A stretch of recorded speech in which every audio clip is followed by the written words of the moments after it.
Friends मुझे आपण मानक पई नहीं आसी व्रत बा उपवास रे खिया जाउथबा गोटे नास्तार रेसिपी। आकु बनैबा बहुत सहज ही थाए, बहुत कम समय रे घर रही किछि जिनिस रे तैयारी ही जाई थाए। जो माने फल आहार करि थांती ना से माने एई नास्ता को बनै की खाई परिबे, बहुत मजेदार लागि थाए। तो चलंतु बनैबा स्टार्ट करिबा। Hi everyone, welcome to Radha's kitchen. ये नास्ता को बनैबा पई मु एठी 3टी बड़ साइज रो आलू को भल से चोपा बाहर करिकी पानी रे पकई देइथिली। 2 रु 3 थर धोइथिली। आलू को तुरंत पानी रे पकेइबे नहले कळा हे जिवो। एबे मु एठी गोटे मोटा साइज रो ग्रेटर नेइछि, देखि पारुथिबे आपण।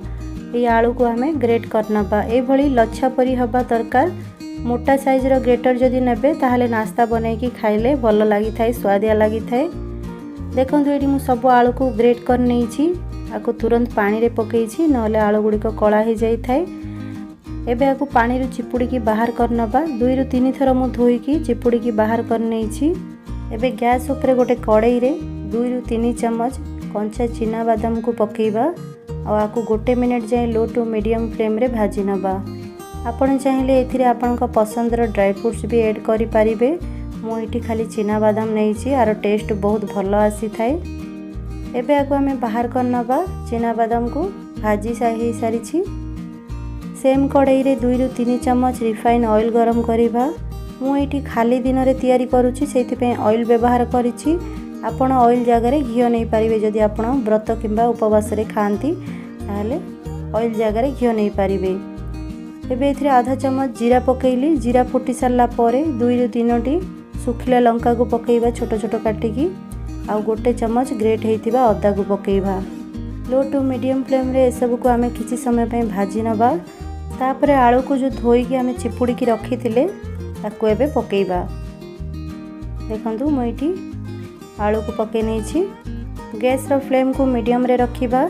आलू को किछि समय पे भाजी नबा। बेसी समय लागि न थाई याकू तयारी हबा पई। 2 रु 3 मिनिट लागि थाए। आलू को गोटे मिनिट जाई भाजी सारला परे एथिरे किछि जिंस ऐड करिबा।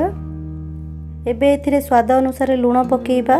मु एठी आधा चम्मच नॉर्मल लूण पकेइछि। आपण व्रत रे जो लूण खांती सेही लूण को पकेइबे। आधा चम्मच जीरा गुंड पकेइबा।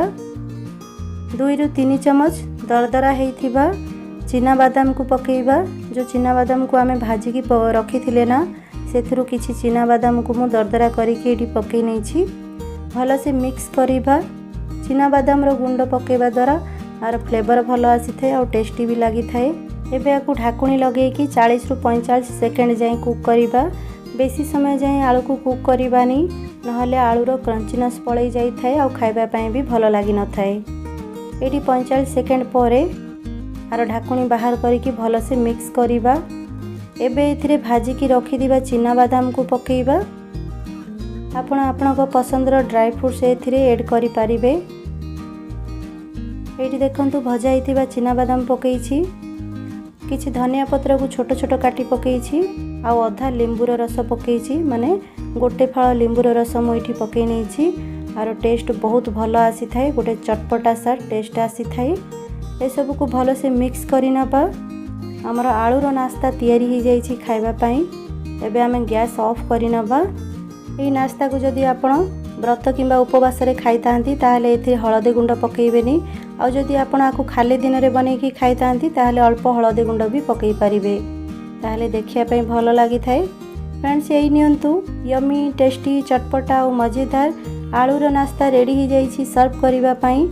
आकु देखिया पई जेतिकी भलो लागि थाए खाइबा पई भी सेतिकी मजेदार लागि थाए। बहुत कम समय रे रेडी ही जाई थाए। जो माने उपवास किंबा व्रत करि थांती से माने एई नास्ता को खाई परिबे। नवरात्रि हो किंबा एकादशी हो ए सब व्रत मान करी भी आपण आकु खाई परिबे। तो एई भली नास्ता आपण घरे जरूर तयारी करंतु और खांतु। वीडियोटी भलो लागिले वीडियो को लाइक शेयर जरूर करिवे। आ एई भली नुवा नुवा रेसिपी देखिबा को हेले हमर चैनल को सब्सक्राइब करि नेबे।